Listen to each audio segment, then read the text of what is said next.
मसाजोक्त सरपंच संतोष देशमुख प्रकरणामध्ये मंत्री धनंजय मुंडे यांनी राजीनामा द्यावा अशी मागणी उपमुख्यमंत्री अजित पवार यांच्याकडे विरोधकांनी केली। त्यातच आता भाजपा आमदार सुरेश धस यांनी मुंडेंवरती 73 कोटी रुपयांचा भ्रष्टाचार केल्याचा आरोप केलाय।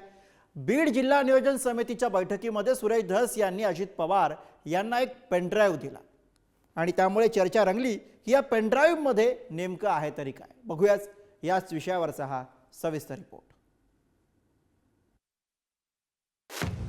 अजित पवारांच्या पहिल्या दौऱ्यात भाजपचे आमदार सुरेश धस यांनी धनंजय मुंडे यांच्यावर केलेल्या आरोपासंदर्भातील पुरावे सादर केलेत। विशेष म्हणजे धस यांनी जिल्हा नियोजन समितीच्या बैठकीतच अजित पवारांना पुराव्यांचा एक पेनड्राईव्ह दिला। पालकमंत्री असताना धनंजय मुंडे यांनी 73 कोटींची बोगस बिलं उचलून भ्रष्टाचार केल्याचा आरोप धस यांनी केलाय। अजित दादांच्या पीएला दिला ना डिस्लेना, आज डिस्लेच होते ना बरोबर, त्यांना कालच पाठवले ते कालच रात्री पाठवलं। हो बरोबर आहे ना, लेखी नुसता पेनड्राईव्ह देऊन होणार आहे का? याची लेखी तक्रार होईल साहेब। याच्यावरती राज्याचे सेक्रेटरी किंवा उपसचिव दर्जाचा एखादा अधिकारी नेमला जाईल। आणि मला वाटतं मी कालपासून स्टेटमेंट केल्यापासून गोविंदजी जवळजवळ 500 लोक माझ्या कानावर आले, 500 लोक कोमामध्ये गेलेले आहेत। पेनड्राईव्ह सुरेश धस देणार होते काही जिल्ह्यातल्या सगळ्या घटना माहित नाही त्याच्या बाबतीत असं पेनड्राईव्ह त्यांनी दिलाय नाही असं काही विषय त्यांनी मांडलं। आम्ही म्हणलं की त्या ठिकाणी जर असं कुठं वाटत असेल तर सबंध 15 वर्षाची या ठिकाणी चौकशी सरकारने करावी।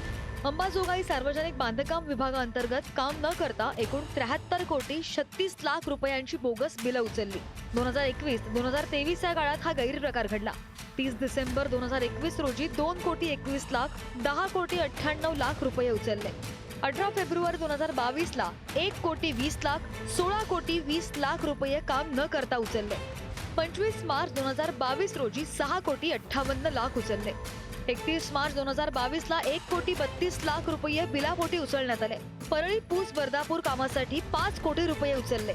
25 जून 2022 रोजी एकाच दिवशी 37 कोटी 70 लाख रुपये उचलण्यात आले। बीड जिल्हा नियोजन समितीच्या बैठकीमध्ये अपेक्षेप्रमाणे हाय व्होल्टेज ड्रामा पाहायला मिळाला। खासदार बजरंग सोनवणे आणि भाजपचे आमदार सुरेश धस एका बाजूने बोलत होते तर मंत्री धनंजय मुंडे दुसऱ्या बाजूने।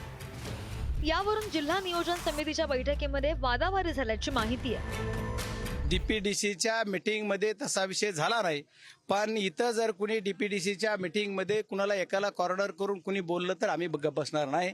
आणि जिथं म्हणलं की कुणी दहशत आहे तर आम्ही त्याला उत्तर दिलं, दहशत कुणाची त्याचं उत्तर द्या। त्याच्यामुळे जिथं माजी पालकमंत्री म्हणले की इथं अधिकाऱ्यावर दहशत आहे, मग कुणाची दहशत आहे, मग त्याच्यावर थोडी झाली बाचाबाची तर त्याच्यावर बैठक संपली। नाही किरकोळ आहे त्या बाचाबाची किरकोळ विषय एवढं तेवढं होत असतं। नाही हो गटथट नाही, किरकोळ एकामेकाला बोललं किरकोळ म्हणजे काय लगेच वाद तुम्ही काय भांडणं लावता काय? धनंजय मुंडे म्हणले का भांडणं झाले?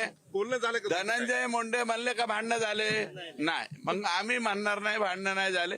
एकामेकाबद्दल बोलावंच लागतं तेवढं एवढं। आणि हे भांडण काय गुद्द्याचं भांडण नाहीये, हे मुद्द्याचं भांडण आहे। संतोष देशमुख हत्या प्रकरण आणि वाल्मिक कराडच्या मुद्द्यावरून बीड जिल्ह्याचं राजकारण आणि समाजकारण ढवळून निघालंय। याचे पडसाद बीड जिल्हा नियोजन समितीच्या बैठकीमध्ये सुद्धा उमटल्याचं समजतंय। बहुतांश आमदारांनी मंत्री धनंजय मुंडेंच्या कारभारावर बोट ठेवल्याचं बोललं जात आहे। त्या पार्श्वभूमीवर धनंजय मुंडेंनी सोशल मीडियाच्या माध्यमातून आपली भूमिका मांडली आहे। बीड जिल्ह्यामध्ये मागील काही महिन्यांपासून जातीयवादाचं विष काही लोकांकडून जाणीवपूर्वक पेरलं जात आहे। याचा परिणाम जनतेपासून ते अगदी प्रशासनावर सुद्धा झालेला दिसून येत असून जिल्हा प्रशासनामध्ये सुद्धा उभी फूट पडली आहे हे नाकारता येणार नाही। कोण कधी कुठल्या अधिकाऱ्याचं नाव आणि जात काढून काय आरोप करतील हे सांगता येत नाही। त्यामुळे शिपाई ते जिल्हाधिकारी सर्वच अधिकारी कर्मचारी यांच्यावरती भीती आणि दडपणाचं वातावरण आहे। अशा परिस्थितीमध्ये आपल्या पदांना आणि कामांना हे अधिकारी कसा न्याय देऊ शकतील? त्यामुळे अधिकारी कर्मचारी यांची एक विशिष्ट रणनीती ठरवून त्यांना भयमुक्त वातावरण तयार करून देण्यासंदर्भात तत्काळ ठोस उपाययोजना करण्याची गरज असल्याचं स्पष्ट मत व्यक्त केलंय। दरम्यान काही अफवा पसरवून अर्धवट माहितीच्या आधारे मीडिया ट्रायल चालवून बीड जिल्ह्याची नको ती प्रतिमा बाहेर प्रसिद्ध केली जाते।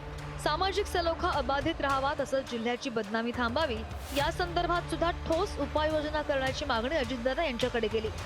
मान्यवरांनी या ठिकाणी आपले मुद्दे या ठिकाणी वापरले, मुद्दे मांडले आणि या डीपीडीसी मध्ये म्हणजे येणाऱ्या वर्षी जो काय प्लॅन करायचा आहे त्या प्लॅन मध्ये जिल्ह्याला अधिकचा निधी मिळावा हा सर्वांनीच आग्रह धरला आणि त्यात दादांनी पण सकारात्मक या ठिकाणी निर्णय घेतो असं सांगितलेलं आहे. पहिल्यांदा दादांशी आता पहिल्यांदा संलग्न झाले, काम करते आणि मी दादांनाही स्वतः म्हटलं की दादा तुमच्याकडे जवळून मी काम करताना जे शिस्त पाहिली आणि जो स्पष्टवक्तेपणा पाहिला तो मला आवडला. माझ्यामध्येही तो स्वभाव आहे, फक्त कदाचित स्त्रीचा स्पष्टवक्तेपणा इझिली लोकांना ते शिस्त लावायला गेलं तर वेगळं वाटतं, पण तुम्ही लावा. बीडच्या पालकमंत्री पदाची सूत्र हाती घेताच अजित पवार ऍक्शन मोडवर आले. त्यातच आता सुरेश धस यांनी धनंजय मुंडेंविरोधात पेन ड्राईव्हचा पुरावा दिलाय. त्यामुळे पुन्हा एकदा मंत्री धनंजय मुंडे यांच्या अडचणी वाढण्याची चर्चा सुरू झाली आहे. सचिन जिरे, पुढारी न्यूज, बीड.